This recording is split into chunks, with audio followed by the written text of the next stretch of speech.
First class rejects you? The words landed with a slap, sharp and deliberate, slicing through the calm of the cabin like the snap of a belt. Flight attendant Lauren Mitchell didn't whisper. She declared it.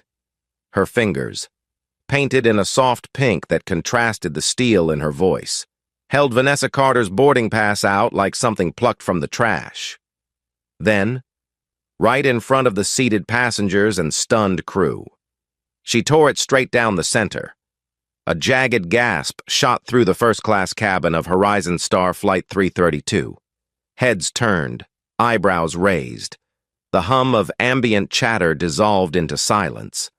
But Lauren wasn't done. She let the torn paper fall to the floor, stepped over it, and said, "If you don't move, I'll have security escort you off. This seat was never meant for you." Vanessa didn't flinch. Not yet. She simply looked down at the shredded platinum pass and then back up at Lauren's stone-hard expression. She'd seen that face before, too many times. Before we begin this story, ask yourself one question. Have you ever been told you don't belong? Not because of what you did, but because of what you look like. If you have, or if someone you love has, then listen closely. This story is for you. And if you believe in justice, real justice, share this video, subscribe, and keep watching. 12 minutes. That's all the delay was. A brief weather hold at Chicago O'Hare. But what unraveled in that cabin during those 12 minutes would change everything. For everyone aboard, Vanessa Carter stood in silence as the whispers started behind her. Passengers shifted, eyes assessed, phones weren't raised. This wasn't one of those viral moments, not yet, but the weight of judgment was just as heavy. "I don't know what scam you're running," Lauren continued, her smile now tight and performative. "But this seat's taken. You people always try to finesse your way into places you don't belong. Seat 2A, window, Vanessa's seat, paid for, logged, and secured 2 weeks ago. A platinum-level itinerary under her own name. Vanessa Carter, Edward Sullivan, the smug white man in 2B. Didn't bother hiding his glee. "I told you someone like her couldn't afford first class," he said to no one in particular, loud enough for everyone to hear. Then he leaned over and shoved Vanessa's carry-on bag out of the overhead compartment. It thudded hard to the aisle floor. "Go ahead. Take your little bag and find your way back to coach." The cabin crew didn't intervene. They froze, maybe in disbelief, maybe in complicity. Vanessa knelt, picked up her bag with quiet dignity, and placed it upright beside her. Still. She said nothing. She had been here before. Not this plane, not this man, not this flight, but this moment. The moment when silence screamed louder than rage. The moment where power didn't need to shout. It needed to wait. She stood again, straightened her blazer, and calmly looked at Lauren. "I suggest you verify the system," she said. "Before you make a mistake you can't take back." Lauren scoffed. "Oh, I checked. We all did. There's no Vanessa Carter listed in 2A. That pass? Probably forged, or upgraded through some shady back door." That's when Maria Coleman, seated in 3C, leaned forward slightly. She didn't speak, but her tablet glowed open on her tray. Quietly, she began logging the interaction in real time. Maria was Horizon Star's senior ethics officer. Lauren didn't know that. Not yet. Back in row 5A. Nicole Bryant quietly tapped out a message on her device. Override initiated, internal command standing by. Nicole was more than just an assistant. She was the gatekeeper to Vanessa Carter's entire global empire. Vanessa shifted her gaze toward Edward, whose elbow was now spread across the armrest between their seats. He smiled without warmth. "You're holding up the flight. You know how much money every minute costs in business class delays?" Vanessa didn't blink. "You're about to find out." Edward rolled his eyes. "I deal with executives every day. You're not one." Vanessa leaned slightly closer, her voice a whisper meant for him alone. "You're right. I own them." He blinked. Once, and then dropped a crumpled napkin on her bag. She didn't react. She didn't need to. Behind her, Maria's tablet recorded it all. She flagged the napkin under passenger misconduct. She also tagged Lauren's speech under prejudicial denial of access. Nicole's second message came in. Crisis file opened. Board alerted. CEO authorization pending. Then came the paper. Edward reached into his leather portfolio and slid something toward Richard Powell, the cabin manager. A stock certificate? No. A check? No. Too sloppy for a bribe. It was a printed email, folded in half. Maria caught a glimpse of the Horizon Star logo. She marked it immediately. Attempted manipulation of seating via unauthorized staff influence. Lauren stood taller now, the confidence of impunity washing over her face. "If you don't take your seat in economy, I will personally see to it that you're banned from Horizon Star entirely." Vanessa breathed in. Then she said it. "No, Lauren. What you're going to do is step back. Now." Lauren's mouth twisted into a grin. "Oh, and why would I do that?" Maria's voice, calm and clear, rang out from row 3. "Because you're being recorded under board oversight, and you've already violated 3 FAA compliance protocols in less than 5 minutes. Lauren turned slowly. "I don't know who you think you are," she started. Vanessa interrupted for the first time. "I think I'm someone you're going to remember for the rest of your life." And she sat down. Right there in 2A. Edward exploded. "Unbelievable. This is why we need standards. People sneaking in, holding up flights." Vanessa turned her head slightly. "You've said enough." From the front of the cabin, Richard Powell stepped forward, confusion darkening his brow. "Is there an issue here?" Vanessa responded, evenly. "Only if you want there to be." Maria quietly stood and walked up the aisle, tablet still recording. "Mr. Powell," she said, "I need you to log this incident with internal protocol and notify command." "Command?" He frowned. "Why?" "Because," she said, gesturing to Vanessa. "She is command."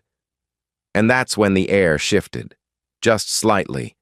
Enough for Lauren to glance down at the badge clipped to Nicole's blazer. Enough for Edward to realize he'd stepped into something bigger than his entitlement could handle. Enough for the cabin to fall silent again. But this time, for a very different reason. The moment should have calmed down. But Lauren Mitchell wasn't done. In fact, she was just getting started. She stormed toward the front of the cabin, hand brushing her earpiece like a seasoned actor calling for backup. "We have a possible breach," she announced loudly, her voice sharp and trained for drama. "Unauthorized individual in seat 2A, refusing to move. We may need security. Code 417. Several passengers sat upright. One man instinctively clutched his briefcase. A mother with a toddler leaned protectively toward the window. The atmosphere shifted from tense curiosity to quiet panic. Vanessa Carter remained seated. Her back was straight. Her hands rested calmly on her lap. But her eyes, dark and steady, followed every word Lauren said. Maria Coleman, 3 rows back, tapped her tablet 3 times. A silent signal. Nicole Bryant, still seated near the galley, immediately fired off a secure message through Horizon Star's internal alert system. "Flight crew has triggered false alarm. Passenger Vanessa Carter is verified. Security misuse. Recorded and escalated." Lauren returned to the aisle like a soldier sent into enemy territory. Her next move was surgical. She locked Vanessa's tray table shut, snapping the latch with such aggression it echoed. "Tampering with flight equipment," she announced to no one in particular, pretending to log something on her wrist device. "Possible sabotage." Then, leaning close, she hissed under her breath. You can't override everything. You're still just a passenger here. Behind her, Edward Sullivan smirked, whispering just loud enough.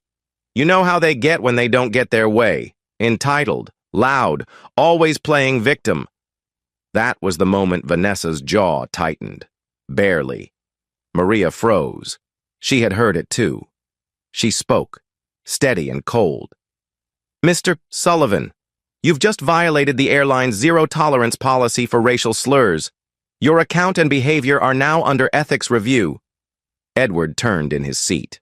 What slur? I didn't say anything racist, I said. You said exactly what you meant. Maria cut in. And I have it logged. Real time. From the cockpit door. Richard Powell stepped back into view, face pale and confused. What the hell is going on here? He muttered. Vanessa met his eyes. You tell me. Richard glanced at Lauren, who avoided his gaze. She said you weren't listed for this seat, he said, his voice low. Said security needed to be alerted. And did you verify that with the manifest? Vanessa asked, voice smooth but firm. He hesitated. No, Maria stepped forward, holding out her tablet. Then let me make it easy. Passenger, Vanessa Carter, Platinum Credential, Flight 332, Seat 2A, Ticket ID verified, paid by Carter Sky Ventures directly from company accounts 2 weeks ago. Lauren's face flickered, but it vanished quickly. She turned her focus to Vanessa's purse, which sat tucked beneath the seat. Mind if I check your bag? She asked sweetly. Protocol. Vanessa blinked once. Touch my bag, she said evenly, and your next protocol will be reading the unemployment manual. Richard sighed, rubbing his temple. Lauren, let's just... But she was already reaching. She snatched the purse, ignoring the gasps, and unzipped it halfway. You're out of line, Maria said, stepping forward. Lauren smiled. I'm protecting the passengers. You can thank me later. Nicole's voice rang out now, calm but precise. Richard, I've just received confirmation from Carter Sky's legal division. Lauren Mitchell has violated 5 clauses of Horizon Star's flight conduct policy. You need to step aside now. Richard looked like he had been slapped. You... What? Nicole stood, walking toward the scene slowly. I am Nicole Bryant, Executive Coordinator for Carter Sky Ventures. Vanessa Carter is our chairman. She owns 100% of Horizon Star Airlines, and you're standing in her cabin. Richard paled. His lips parted, but no words came. Edward scoffed. So what? You're just going to pull the race card and the CEO card at once? Vanessa turned slowly toward him. I haven't played anything, she said. But you've played yourself. That's when the real twist dropped. Lauren, still clutching the purse, took a final step backward and pressed something on the intercom panel near the galley. A mechanical beep sounded. Cabin lights dimmed briefly, and a yellow icon blinked on the screen above. Security hold activated. Code 417. Every eye turned toward it. Some passengers audibly gasped. You triggered the alarm? Richard asked, panic edging into his voice. Lauren shrugged. She's uncooperative. You said to take control. No, I didn't. Richard said, I never said to escalate to 417. Maria stepped forward. That alarm will now be flagged at FAA control. You've just filed a false threat against a verified airline executive. Do you understand the gravity of what you've done? Lauren opened her mouth, closed it, then looked to Richard for backup. But he stepped away. I didn't authorize this, he muttered. Maria turned to Vanessa. Board is online. They're watching now. Vanessa stood. The whole cabin shifted. Her posture was still graceful, but the weight she carried, authority, not fear, sucked the air from the room. Lauren, she said, each syllable landing with measured precision. You have violated my civil rights, my flight access, and Horizon Star protocols. You have accused me of forgery. You have instigated a public disturbance. You have triggered a federal alarm without cause. And you have searched my personal belongings." Lauren took a half step back. Vanessa tilted her head slightly. "Do you know what that means?" Lauren said nothing. Nicole answered for her. "It means you've put your entire career and Horizon Star's reputation on the line."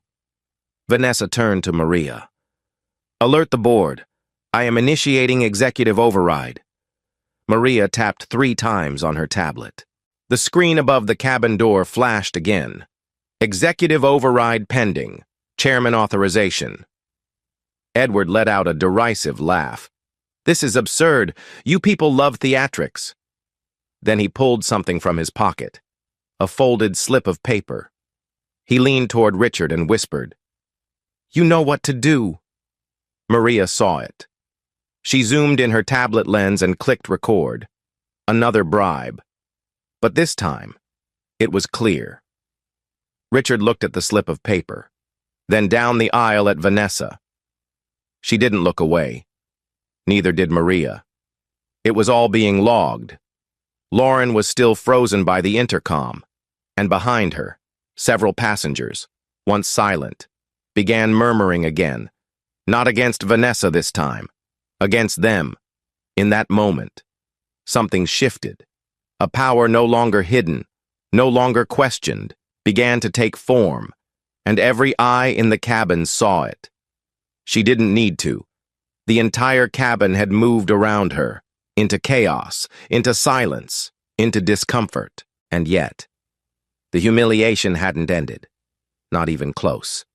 Lauren returned with a tray of coffee, too calm, too casual. Her smile now curved with a smug sort of control. She leaned forward, tilting the cup over Vanessa's lap, not by accident, not in turbulence, not with apology. The coffee spilled, slowly, directly onto the soft gray fabric of Vanessa's cashmere pantsuit. The heat wasn't enough to burn, but just enough to sting, and the message was unmistakable. "Oops," Lauren chirped, mock surprised.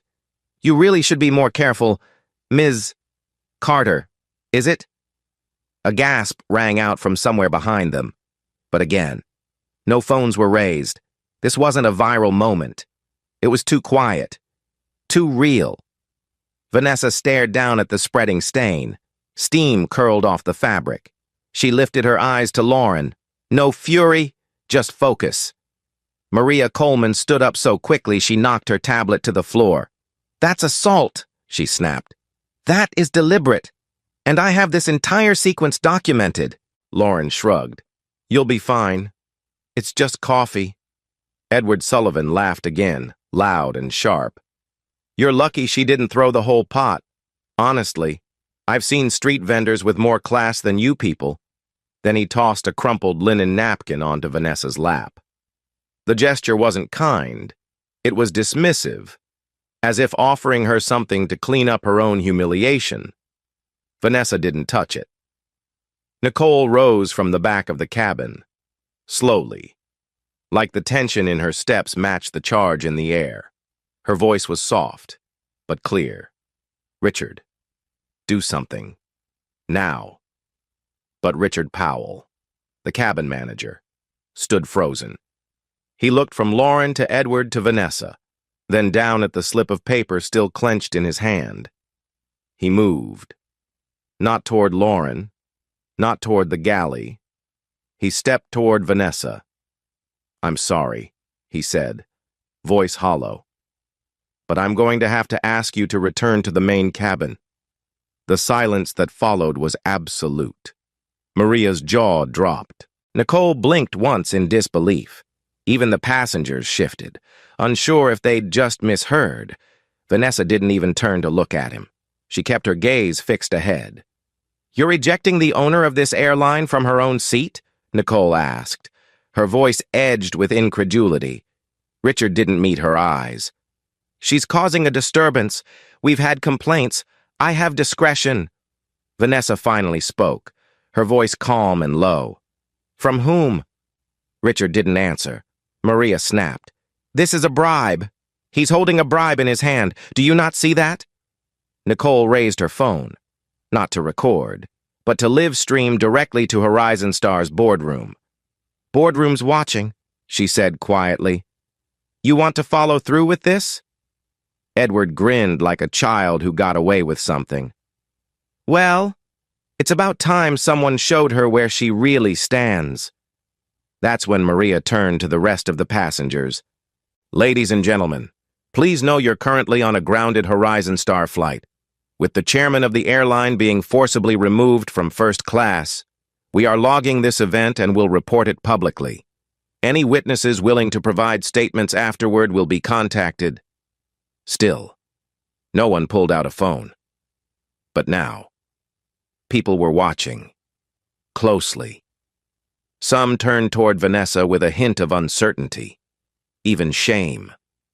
Others finally understood who she was, and that they had said nothing. Vanessa rose, slowly. Her gray pants were stained, her blouse damp with heat, but her posture was regal. "You've made your choice. Richard," she said. "Let's see what it costs you." "I'm just doing my job," he muttered. "No," Vanessa said. "You're doing his—" Her chin tilted toward Edward. Lauren stood at attention, chin high. "I told you from the start," she said. "You don't belong here." Vanessa turned. "Maria," she said. "Contact the board. Final override. Full activation." Maria tapped into the system. Nicole pressed the link. Above the cabin door, the cabin lights dimmed. The screen, once showing flight status, flickered and changed. Chairman override active. System authority transferred. Lauren's expression finally cracked. "What does that mean?" Nicole looked her dead in the eye. "It means you no longer work here." Edward stood up. "You can't just fire people on the spot," Maria replied. "She can, and she just did." Lauren stepped backward, eyes darting to Richard. "You're going to let this happen?" But Richard's shoulders had already slumped. The slip of paper, the bribe, dropped from his hand like ash. Then, quietly, Vanessa spoke again. "Before you go, Lauren," she said, "I suggest you explain what you meant by people like you." Lauren's lip curled. "I meant scammers, liars, pretenders." "No," Vanessa said. "You meant black. You meant woman. You meant power where you didn't expect it. And you wanted to tear it down." Lauren didn't reply. She turned, slowly, and walked down the aisle toward the galley. The moment her shadow disappeared behind the curtain, the tension began to deflate, just slightly. Maria walked to Vanessa's side and whispered, "The board wants confirmation. Proceed with crew-wide audit?" Vanessa nodded once. "Start with Richard, then pull Lauren's full incident history."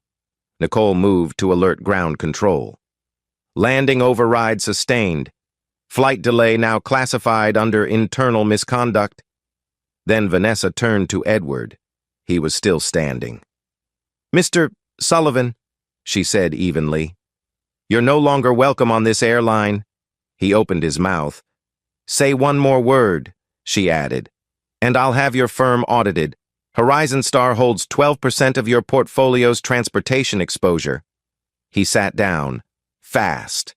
The entire cabin exhaled, for the first time. A few passengers nodded toward Vanessa. One woman in 1C whispered, "I didn't know.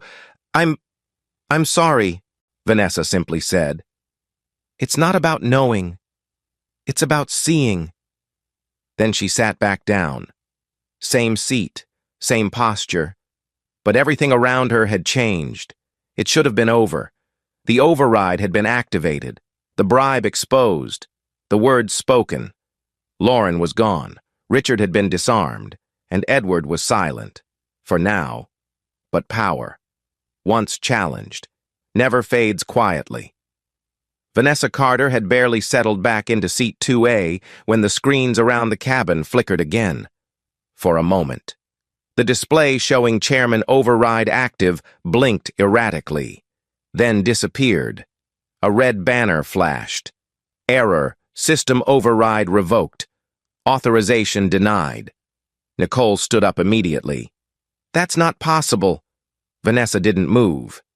It is, she said flatly. If someone inside operations revoked it manually, Maria's fingers flew across her tablet. The command was reversed through crew interface. Not the boardroom? Nicole's voice sharpened. Who still has access? That's when Dylan Foster appeared. He had been quiet all morning, crouched by the forward galley panel, dressed like just another systems coordinator, clipboard, headset, navy vest, 30 years old, clean cut, blue eyes like polished glass. But now he stepped forward, holding Vanessa's boarding profile in his hand, her digital manifest. I'm afraid her identity couldn't be verified, Dylan said, loud enough for nearby passengers to hear. The system rejected her ID. That's why the override failed. Vanessa turned her head slowly, studying him. Her voice didn't rise. It never needed to. You disabled my access? I ran standard reauthentication, he said calmly. Passenger ID 6743A, flagged for override abuse. Happens sometimes. No, Maria said, stepping between them. You flagged it, and you did it on purpose. Dylan's jaw shifted. I don't know what you're implying. Nicole pulled up the admin log on her device. Her eyes scanned quickly, then stopped. There it is. Access override protocol was tampered with at 9:47 a.m. by user DF Foster 998. She turned the screen toward him. Your badge. Your timestamp. Gasps rippled through the rows. Dylan shrugged, trying to remain calm. I had cause to investigate irregularities. You had no authorization. Maria cut in. You overrode a chairman's credentials. That's fraud. That's federal. He took a step back, hands raised. I was told she wasn't verified, that her seat was disputed. By who? Nicole demanded. He hesitated. Maria stepped forward again. You're done, Mr. Foster. Vanessa didn't move. Her eyes locked on him. You tried to lock me out of my own airline. Dylan said nothing. You could have made a mistake. She continued. You could have followed a false flag, but you didn't. You deliberately injected false data into a live manifest. You erased my seat, and you let the others believe I didn't belong here. Passengers were now leaning forward, watching, listening. The silence was tight. Maria tapped her tablet. Dylan Foster is suspended pending full investigation, effective immediately. Nicole issued a cabin code, System Lockdown Alpha, a rare protocol that froze further edits from crew accounts. But the damage had already been done. Vanessa's override had failed, temporarily, because someone wanted it to, and the passengers had seen it all. That's when Richard Powell, face pale, voice brittle, returned. I didn't know he did that, he said quietly. I thought... You thought what? Vanessa asked. He swallowed. I thought if I kept it quiet, this wouldn't go any higher. It already did, Nicole replied. You just didn't know it yet. Maria walked toward Vanessa and placed a fresh document in her hand, a secondary authorization, printed directly from the boardroom in real time. Vanessa signed it in silence. Then she stood, turned toward the crew, and spoke, formally, clearly. Lauren Mitchell is hereby terminated for gross misconduct, including racial profiling, unauthorized physical contact, and triggering a false federal alarm. The announcement echoed through the cabin. Dylan Foster is hereby suspended for falsifying airline data, tampering with passenger records, and obstructing chain-of-command protocols. Dylan didn't argue. He turned and walked to the rear galley without a word. And Edward Sullivan, she said, facing the man in 2B, is banned from all Horizon Star flights. Effective immediately. Your firm will be contacted regarding internal review. We've traced your role in coordinating staff misconduct, and your behavior has been noted by our general counsel. Edward stood slowly, his smirk wiped clean. You'll hear from my lawyers. Vanessa didn't blink. You'll be lucky to keep your job. He sat down again, and for the first time, the entire cabin broke into soft applause. Not loud, not performative, just a quiet, sustained wave of affirmation that rolled across the rows like a shared exhale. Maria turned to Vanessa. The board wants confirmation to proceed with internal protocol. All logs. Full transparency. Vanessa nodded. Start with the crew manifest. Pull Lauren's last 4 flight histories. I want every complaint, every report, every time someone tried to speak up and was ignored, Nicole added. We should audit the hiring pipeline too. Lauren wasn't just a one-off. No, Vanessa agreed. She was a symptom. She sat again, crossed her legs calmly. The coffee stain on her slacks was still visible. But now, it looked more like a battle scar, a symbol that power didn't mean shouting, that leadership didn't require spectacle. Sometimes, it just meant refusing to leave your seat. Passengers turned to each other, some whispering, some stunned. A few looked ashamed, a few looked inspired, but all of them had seen what began as a delay, a confrontation, a denial, had just become a reckoning, and Vanessa Carter had only just begun. The silence in the first-class cabin had changed. It was no longer the uncomfortable hush of confusion or passive complicity. Now it was something else entirely.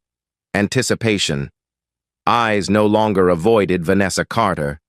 They followed her, tracked her every movement, every breath, every command. She stood calmly, wiping a damp napkin once across the stained fabric of her pantsuit, then dropping it neatly on the edge of the tray. She wasn't angry. She was in command.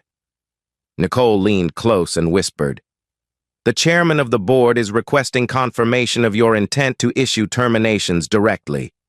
They're watching on internal link. Vanessa nodded once. Proceed. Nicole tapped a code into her tablet. A soft tone pinged from the cabin speaker system, followed by a brief flicker on the overhead screen. Executive action pending. Authority VC-01. Richard Powell stepped forward again. His shirt collar looked tighter than before, his voice thinner. I just want to say, I didn't know Dylan tampered with the override system, and I didn't support Lauren's. Vanessa raised a hand gently. I'm not interested in what you didn't do, she said. I'm interested in what you allowed. Richard looked down. You saw misconduct. She continued. You watched a flight attendant physically assault a seated passenger. You heard slurs. You watched a bribe change hands in your cabin. And instead of acting, you chose silence. You chose comfort. You chose the path of least resistance. Mr. Powell, that makes you unfit to lead any crew. I was under pressure, he said weakly. You're in the wrong industry. Then she turned, fully, to the cabin. Ladies and gentlemen, she said, addressing the passengers directly for the first time. I want to thank you for your patience during this delay. What you've witnessed today wasn't a misunderstanding. It wasn't a technical error. It wasn't a matter of confusion. It was profiling. It was bigotry. And it was cowardice, disguised as procedure. She let the words breathe. And now that it's over, let me say this. I am not simply Vanessa Carter, passenger in 2A. She turned toward the forward bulkhead, where the Horizon Star logo gleamed faintly in the soft cabin light. I am the majority shareholder, the sole chairman, and 100% owner of Horizon Star Airlines. My name is on every aircraft, every operations license, every quarterly report. This airline is mine, And everything that happened here today happened in my cabin. Gasps rippled through the passengers. One man in 1C leaned forward in disbelief. A woman behind Maria put her hand over her mouth. The businessman in 2D, who had chuckled quietly earlier, now shifted in his seat as if trying to distance himself from his own inaction. Richard's face drained of color. I didn't know," he murmured. "You didn't ask." Vanessa replied. Nicole stepped forward now, raising her voice slightly. "Effective immediately, Lauren Mitchell is terminated. Dylan Foster is suspended pending full investigation. Edward Sullivan is banned from Horizon Star operations, flights, and corporate contracts for life, and Richard Powell." She turned to him directly. "You are relieved of duty, effective now." He opened his mouth, then closed it. No one defended him. "Not this time," Vanessa added. "We will notify all relevant departments and ensure your exit is handled with dignity. But your service here is over." Then she looked back to the other passengers. "You may not know this, but Horizon Star has spent the last 2 years undergoing a quiet transformation. New safety protocols, new aircraft, quietly restructured labor policies, ethics oversight. I didn't launch a media campaign because I wanted change to come from within." She paused. "And today, I saw what still hasn't changed." A long beat passed. "And now," she said, her voice quieter, more measured. "It will—" Maria stepped forward, handing Vanessa a data slate. "We've just received archived crew logs on Lauren. There were 3 prior complaints for racial comments. One internal note flagged her for hostility toward high-value passengers. None of it was acted on." Nicole frowned. "Why wasn't it flagged before?" Vanessa scanned the screen. "Because we didn't build the system to see it. But that changes today." She turned toward the galley, where a new, visibly nervous flight attendant stood silently, unsure whether to move. Vanessa offered a kind nod. "What's your name?" "Daisy," the woman said quietly. "Daisy Nguyen. I'm new. Just finished training last month." "Daisy," Vanessa said gently. "Would you mind helping with a warm towel and a cup of black coffee? No cream?" Daisy nodded, relief all over her face. "Right away, ma'am." "And Daisy?" Vanessa added softly. "Yes?" "You're doing fine." The cabin eased. Tension melted into something else. Respect, perhaps, or realization. Vanessa sat again. Nicole took her seat beside her. Maria remained standing, overseeing the final crew adjustments. Dylan was now seated near the exit row, under quiet watch. Richard had retreated toward the back, waiting for formal removal once the plane reached the gate. But the tone of the flight had changed. Vanessa Carter didn't need cameras. She didn't need hashtags or news headlines. She didn't need an audience. She had power, quiet, strategic, absolute. And she had just used it to dismantle the rot from within. Calmly, seat by seat. She looked ahead, past the curtain that separated first class from the rest of the aircraft, and she smiled. "Now," she said softly, "let's get this flight back on schedule." The crew was changed, the offenders removed, and yet, Vanessa Carter knew the damage went deeper than a stained suit or a revoked seat. Systems don't discriminate by accident. Someone had gone beneath the surface, beyond Lauren's smirk, Richard's cowardice, and Dylan's sabotage. They had gone into the code. Nicole sat beside her now, posture sharp, tablet glowing with fresh alerts. "You need to see this," she said, turning the screen toward Vanessa. "It's worse than we thought." Vanessa scrolled, her brow tightening. An internal command had been executed just 2 minutes after Dylan's override. The same time he was walking away from the manifest system. Command string, Delpax RSV HDR. Run on seat classes. Platinum, Diamond, Legacy. She read it twice, then looked up. He tried to delete the entire premium passenger history? Nicole nodded. All bookings tied to Legacy upgrade accounts. First class, frequent flyers, everyone who doesn't match the profile he flagged. Vanessa exhaled through her nose. It wasn't just about me. He was cleansing the system of anyone who looked like me. Maria stepped forward, having read the alert from her own tablet. I've already escalated the digital breach to our CyberOps division. The deletion was blocked by firewall protocols, but if he'd gotten past the last layer, our full VIP manifest would have been gone, along with every log proving today's misconduct. Vanessa sat back slowly, her fingers laced together in her lap. This was never about a seat. It was about erasure. Silence. The flight was still grounded, but the cabin no longer felt like a battlefield. Now, it felt like a boardroom mid-reconstruction, and Vanessa was laying down the new foundation. She tapped a secure code into her tablet and opened a dormant program embedded deep in Horizon Star's operations matrix. Skyguard, she said aloud. Maria blinked. You're activating Skyguard? Vanessa nodded once.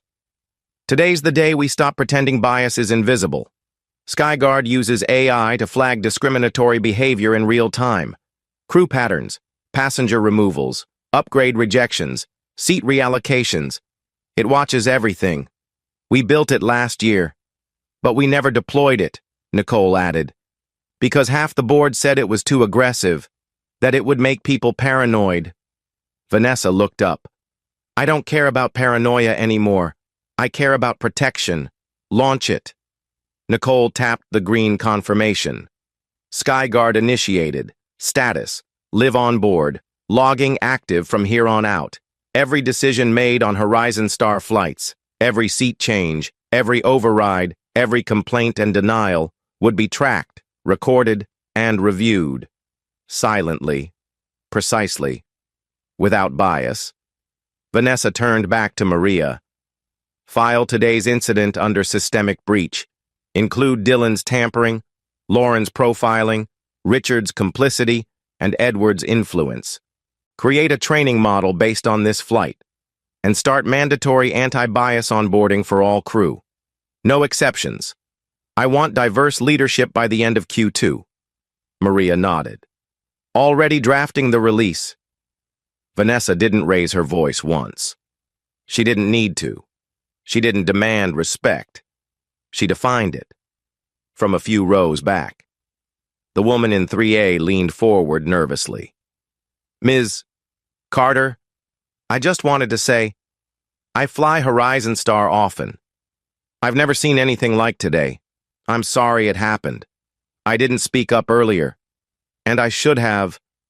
Vanessa offered a quiet nod. You're speaking now.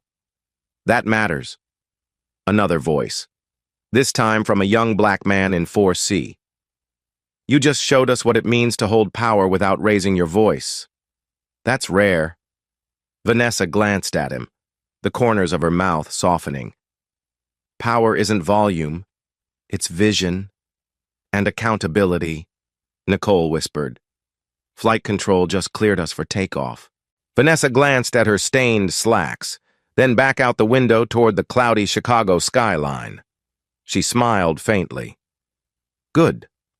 Let's move forward. As the aircraft rolled slowly toward the runway, a renewed quiet settled over the cabin. Not the silence of discomfort, but of change. Something had shifted in the air, and everyone aboard felt it. And from this moment on, Horizon Star would no longer be the airline that looked away. It would be the one that watched everything. The aircraft climbed smoothly into the sky. But what had taken flight that morning wasn't just a plane. It was something heavier, something long overdue. Vanessa Carter remained in seat 2A, looking out the window with a quiet stillness that belied the storm she had just weathered. Behind her calm exterior, consequences had already begun unfolding like ripples across a still surface. Lauren Mitchell's dismissal was immediate. Her file, once praised for punctuality and charm, was now locked under ethical violations and flagged for racial profiling and abuse of authority. No cameras captured her exit from the airport. No dramatic scenes played out. Vanessa had insisted on dignity, even in discipline. Humiliation doesn't reform. It only shifts the shame. She'd told Nicole. The lesson had to land deeper than the headlines. Richard Powell resigned before his official termination could be processed. He submitted a single paragraph apologizing for his failure to intervene. Vanessa read it once, said nothing, and marked his file with a quiet note that read, "Deferred responsibility equals accepted injustice." He would never lead a cabin crew again. Dylan Foster's suspension triggered a full internal review. In the server logs, investigators uncovered a chilling pattern. First-class records for passengers of color were being quietly tampered with. Booking numbers were shifted, upgrade histories erased, VIP status removed by invisible hands. Dylan hadn't just tried to delete Vanessa's identity from the manifest. He had attempted to erase an entire pattern of presence. It was systematic, and it was personal. When confronted, he offered no defense. He simply walked out with nothing but his badge in a sealed envelope. But Vanessa wasn't interested in revenge. She wanted reform, and reform meant structure, not noise. She seeded the Rise Together Fund with personal capital. The fund would support passengers facing discrimination, offer legal and emotional aid to victims of corporate profiling, and finance leadership programs for underrepresented talent in aviation and tech. It wasn't about making a statement. It was about making a change that couldn't be undone the next time someone like Lauren climbed the ranks unchecked. The fund's first initiative was a grant to retrain 300 Horizon Star crew members under the guidance of ethics officers like Maria. It also partnered with pilot schools to offer full scholarships for aspiring pilots from communities that had never seen their sons and daughters in a captain's chair. A short promotional clip showed Vanessa walking down a jet bridge. No music, no monologue, just her entering the cabin, pausing at 2A, and sitting down without a word. The screen faded to black with the words, "She didn't raise her voice. She raised the bar." Internally, Horizon Star underwent a transformation. Quarterly bias evaluations were rolled out, not just for crew but for gate agents, customer service, and even scheduling software teams. AI systems like SkyGuard were deployed quietly, monitoring every manifest change, every seat reassignment, and every pattern of complaint. There were no announcements, just a shift in behavior. A new kind of awareness began spreading, not out of fear, but out of purpose. Edward Sullivan's consequences came quietly but swiftly.